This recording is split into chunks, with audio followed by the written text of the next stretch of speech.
पहली है बचपन, दूसरी है जवानी, तीसरी है अधेड़ी और चौथा है बुढ़ापा।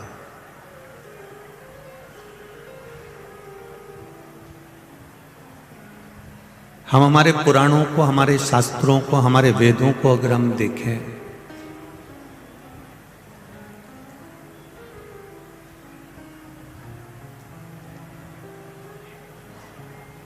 तो ऐसा नहीं है कि प्रथम अवस्था में जैसे प्रहलाद जी ने या ध्रुव जी ने, मीराबाई ने, कर्माबाई ने, नामदेव जी ने, नरसिंह मेहता जी ने, तुकाराम जी ने भगवान को प्राप्त किया।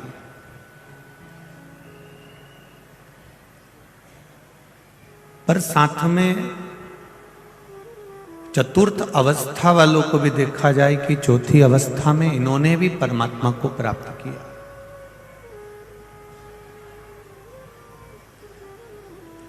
नंद बाबा ने चौथी अवस्था में भगवान कृष्ण को प्राप्त किया था।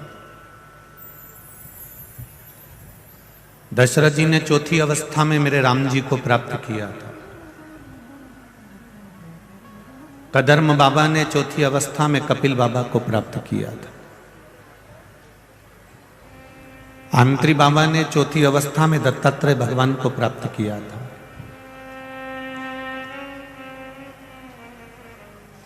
केवल ये अंदाजा लगाकर ना बैठे कि चौथी अवस्था में अब हम क्या करेंगे, हमारी अवस्था निकल गई, हमारी अवस्था निकल गई, अब हम किसी काम के नहीं रहे, ऐसा नहीं है।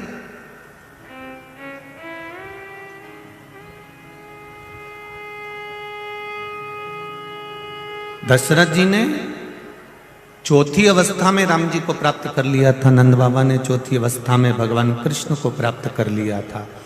शिव महापुराण की कथा कहती है जब 60 वर्ष की अवस्था आती है,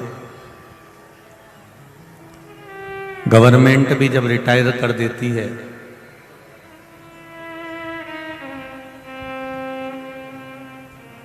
अपनी कुर्सी छोड़कर व्यक्ति अपने घर पर बैठ जाता है। बैंक में सर्विस कर रहे हो, चाहे कंपनी में सर्विस कर रहे हो, चाहे तुम किसी प्रशासन में सर्विस कर रहे हो, अभी तक तुम्हारे सिग्नेचर से काम होता था और कुर्सी पे धमक से बैठकर तुम सिग्नेचर करते थे और वो सिग्नेचर तुम्हारा बहुत काम आता था। पर जब तुम रिटायर हो जाओगे तब तुम्हारा सिग्नेचर उस ऑफिस में काम नहीं आएगा जिस ऑफिस में तुम पहले सिग्नेचर करते थे। रिटायर होने के बाद तुम जाके उस कुर्सी पर भी बैठना चाहोगे तो कोई तुम्हें बैठने नहीं देगा। बोला बैठने देगा क्या? नहीं। रिटायर होने के बाद में लोग कह देंगे अब अपने घर पर बैठो, तुम्हारे सिग्नेचर अब तुम्हारे घर पर करो, तुम्हें पैसे निकालना है, करना है तो तुम्हारे बैंक में करो। पर जिस कुर्सी पर, जिस आसन पर, जिस सिंहासन पर बैठकर आप सिग्नेचर करते थे और जो काम तुम्हारा सिग्नेचर से हो जाता था वो केवल तुम्हारे रिटायर होने के पहले है। रिटायर होने के बाद उस सिग्नेचर की मूलता नहीं। तो यहां शास्त्र कह रहा है कि जब तक कुर्सी पर हो तब तक तुम्हारे साइन काम करेंगे, उसके बाद वो साइन काम करना बंद कर देंगे। शिव पुराण भी कह रही है जब तक जिंदा हो तब तक तुम्हारा भजन काम करेगा, मरने के बाद की कोई गारंटी।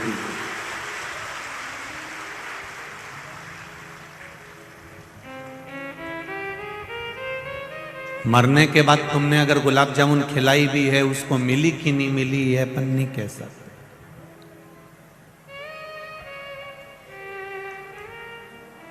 पर जीते जी अगर तुमने गुलाब जामुन खिलाई है, जीते जी अगर तुमने भगवान का भजन करा है, जीते जी अगर तुमने मंत्र जाप करा है, जीते जी पंचाक्षर मंत्र नमः शिवाय, षडाक्षर मंत्र ओम नमः शिवाय, द्वादश अक्षर मंत्र ओम नमो भगवते वासुदेवाय, 2 अक्षर का मंत्र राम, 2.5 अक्षर का मंत्र कृष्ण या श्री शिवाय नमस्तुभ्यम भी अगर तुम जपे हो तो ये तुम्हारे संग चलने वाला।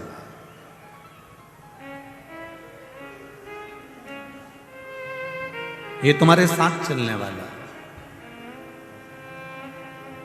जब तक मृत्यु लोक पर हो, जब तक ये श्वासें चल रही है, तब तक भगवान का भजन करते चलो। जब श्वास चलना बंद हो जाएगी तो उस भजन की कोई मूलता नहीं रहेगी। तुम्हारे सिर के पास में अगर कोई शव पड़ा हुआ है, कोई बॉडी पड़ी हुई है, और उसके पास में बैठकर कोई गीता जी भी सुना रहा है, तो उससे उसको कोई सुनाई नहीं देगा।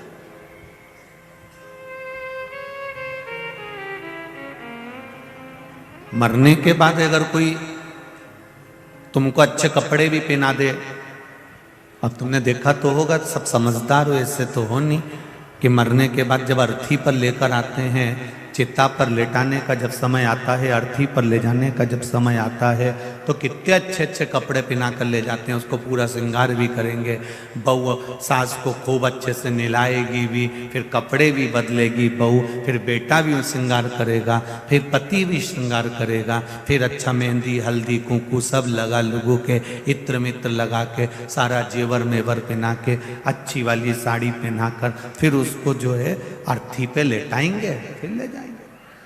अब मरने के बाद बहू ने इतना अच्छा श्रृंगार करा, मरने के बाद बहू ने स्नान कराया, मरने के बाद बहू ने चोटी भी करी, मोहल्ले के लोगों ने कहा सास की चोटी कर बिचा, तेल लगा सास को, तो मरने के बाद सास को तेल लगाया ने, चोटी करी ने, फिर मुंह में दही पेड़ा खिलाया ने, के बाद उनको फिर अच्छी साड़ी पहना कर विदा करी, और सारे रिश्तेदार आए तो वो भी एक एक साड़ी लेके आए ने, समधी जी की साड़ी लगेगी ने, बियाई जी की साड़ी लगेगी ने, बियाई जी की साल लगेगी ने, समधी जी की साल लगेगी। ये बियाई जब जिंदा था समधी तब कहाँ चले गया था?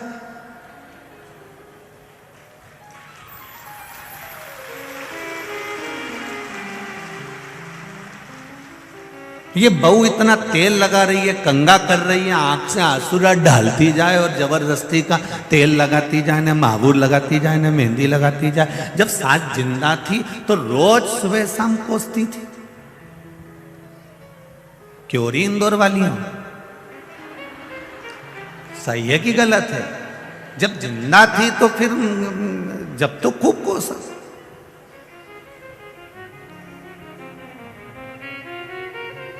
वाहवारी दुनिया मतलब की दुनिया में किसी का कोई नहीं, संसार में कोई किसी का नहीं है। यहाँ तो केवल एक जैसे मंच जैसे रामलीला का बनता है, और रामलीला के मंच पर जैसा वो पूरा नाटक होता है, उसी तरह हमारे संपूर्ण जीवन में हम नाटक ही कर रहे हैं।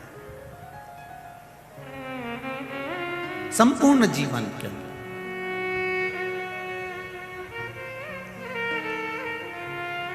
10-12 दिन सब रो लेते हैं, 12 दिन पूरे होते हैं, फिर सब आलू चना की सब्जी और पूड़ी, रायता, नुक्ती, सेव, कहीं कहीं पे गुलाब जामुन और कहीं कहीं खोपरा पाक।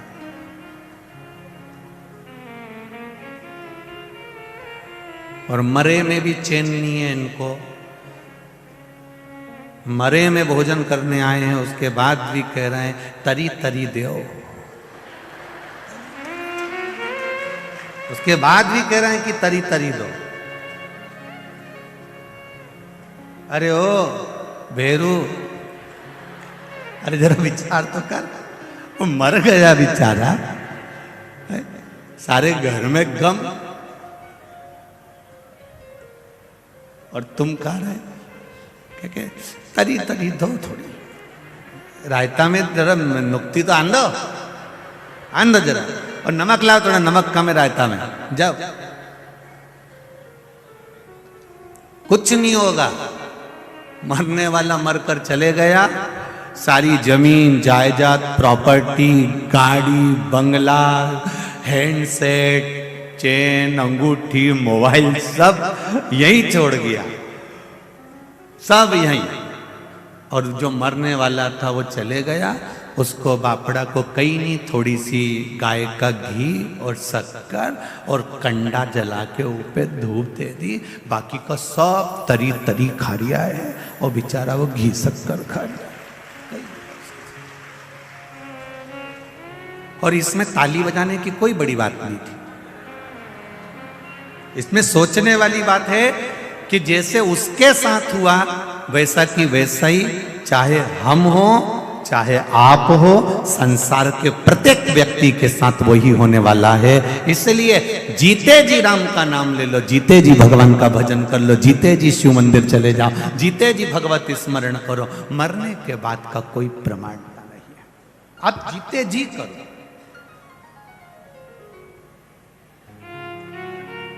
पहले जीजियों ने बहुत अच्छा एक भजन गाती थी, कभी प्यासे को पानी पिलाया नहीं, बाद अमृत पिलाने से क्या फायदा। आगे क्या है इसमें, कभी गिरते हुए को, हाँ, बाद में आंसू बहाने से क्या फायदा। मैं तो मंदिर गई, देवालय गई और पूजा करते करते मुझे ख्याल आ गया, कभी माँ बाप की सेवा करी ही नहीं, फिर पूजा कराने से क्या फायदा। ये शरीर दिया है परमात्मा ने, बड़ा सोच समझ कर दिया है। इस शरीर का सदुपयोग परमात्मा की भक्ति में होना चाहिए। हम मना नहीं करेंगे, आपका जो मनुष्य का देह मिला है आप और हमको, तो इसको सार्थक भी तो करना पड़ेगा।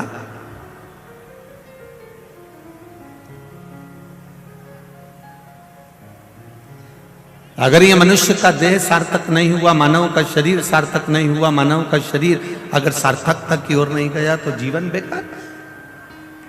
करो नौकरी, खूब दिल से करो, पर एक नौकरी मेरे परमात्मा की भी करी, एक नौकरी मेरे भगवान की भी करी। जब परमात्मा की नौकरी करोगे, और जो तुमने गवर्नमेंट की या प्राइवेट जो भी नौकरी करी है उसमें एक अंतर है। जो प्राइवेट नौकरी या सरकारी नौकरी या नौकरी या धंधा जो तुमने करा, वो सब अपने पत्नी, अपने बच्चों और अपने परिवार के लिए करा। जो दुकान पर बैठकर कमाते हो, क्या तुम पूरा की पूरा जो तुमने कमाया अपने ऊपर खर्च कर लेते हो? बोलो जरा, होता है ऐसा? नहीं। 10,000 रुपए कमाई करी तुमने दुकान पर बैठकर या नौकरी में, तो 10,000 तुमने अकेले अपने ऊपर खर्च नहीं करा। इतना बड़ा मकान तुमने बनाया, उस मकान में भी तुम्हारा खुद का रहना तो एक केवल जरा सा 6 फीट का जो 8 फीट का जो पलंग होता है उस पर कितना रात्रि विश्राम करा, सुबह उठे, स्नान करा और फिर दुकान चले गए। छोटी सी जिंदगी।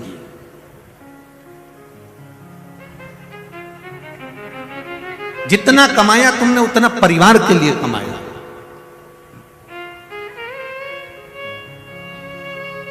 जितना कमाया आपने उतना बच्चों के लिए कमाया। पर जो दुकान पर, नौकरी में, सर्विस में, आपने व्यापार में जो कमाया वो पत्नी और बच्चों के लिए कमाया। पर ये शिव महापुराण के पंडाल में बैठकर, टीवी के सामने 3 घंटा बैठकर, मोबाइल हाथ में लेकर, यूट्यूब फेसबुक पर कथा सुनकर ये जो कमाई कर रहे हो, ये कमाई तुम्हारी बच्चों और पत्नी की, परिवार की नहीं, खुद की, अपनी स्वयं की कमाई है।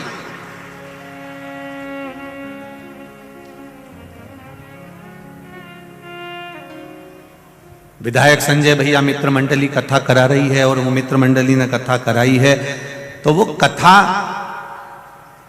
अगर उन्होंने कराई है तो उस कथा का फल यही है कि अपने जीते जी अपनी जो कमाई हुई, अर्थात भगवत भजन की कमाई, राम नाम, कृष्ण नाम की कमाई, शिव नाम की कमाई, भगवत स्मरण की कमाई।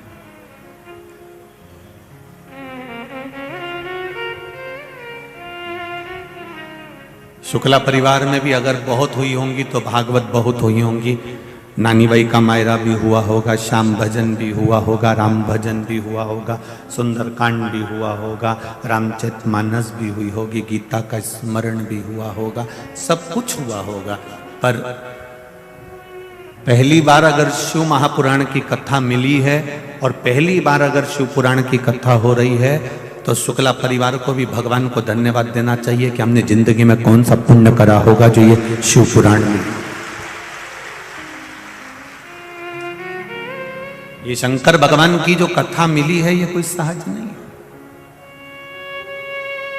चारों तरफ इस ग्राउंड के जितने चारों तरफ रोड है, उस रोड पर लोग बैठ बैठ कर कथा कर रहे, तत्व ग्रहण कर रहा है।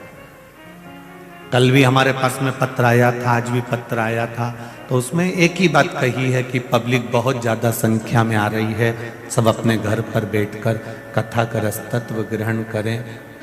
गुरुजी आप बोलो कि अब भीड़ बहुत हो चुका है, तो अब सब अपने अपने घर में बैठ के कथा सुने। पर हमने रायपुर में जब ज़्यादा भीड़ हो गई थी तो वहाँ से कह दिया था कि कानपुर में कथा सुन लेना। कानपुर में ज़्यादा भीड़ हो गई थी तो हमने उनसे कह दिया था तुम इंदौर में सुन लेना।